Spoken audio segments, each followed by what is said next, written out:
ଶ୍ରୀ ଗଣେଶଙ୍କୁ ଜ୍ଞାନର ଭଣ୍ଡାର କାହିଁକି କୁହାଯାଏ? ବହୁତ ପୁରୁଣା କଥା। କୈଳାସ ପର୍ବତରେ ଭଗବାନ ଶିବ, ମା ପାର୍ବତୀ ଓ ତାଙ୍କର ଦୁଇ ପୁତ୍ର ଶ୍ରୀ ଗଣେଶ ଓ କାର୍ତ୍ତିକେୟ ବାସ କରୁଥିଲେ। ଗୋଟିଏ ଦିନ ସମସ୍ତ ଦେବତା କୈଳାସକୁ ଆସି ଭଗବାନ ଶିବଙ୍କୁ ପ୍ରଣାମ କଲେ। ସେହି ସମୟରେ ଦେବର୍ଷି ନାରଦ ଗୋଟିଏ ଦିବ୍ୟ ଫଳ ଆଣି କହିଲେ, ଏହି ଫଳ ଜ୍ଞାନ, ବୁଦ୍ଧି ଓ ସଫଳତାର ପ୍ରତୀକ।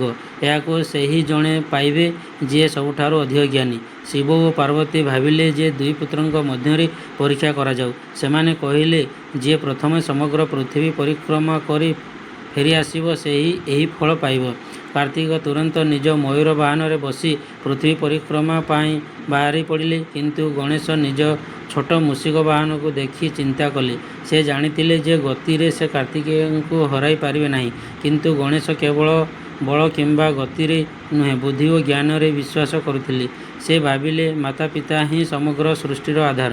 ତାଙ୍କ ମଧ୍ୟରେ ସମସ୍ତ ଲୋକ, ସମସ୍ତ ତୀର୍ଥ ଓ ସମସ୍ତ ଜଗତ ବାସ କରେ।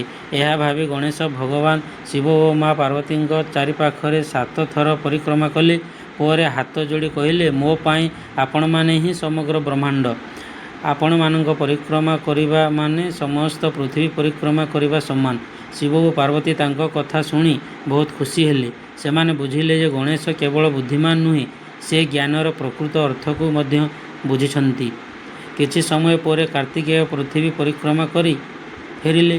ସେ ଜାଣିଲେ ଯେ ଗଣେଶ ବିଜୟୀ ହୋଇଛନ୍ତି। ପ୍ରଥମେ ସେ ଆଶ୍ଚର୍ଯ୍ୟ ହେଲେ, କିନ୍ତୁ ଯେତେବେଳେ ଗଣେଶଙ୍କ ଯୁକ୍ତି ଶୁଣିଲେ, ସେ ମଧ୍ୟ ତାଙ୍କ ଜ୍ଞାନକୁ ପ୍ରଶଂସା କଲେ। ସେହିଦିନଠାରୁ ଦେବତାମାନେ ଘୋଷଣା କଲେ ଯେ ଶ୍ରୀଗଣେଶ ହେଉଛନ୍ତି ଜ୍ଞାନ, ବୁଦ୍ଧି ଓ ବିବେକର ଦେବତା।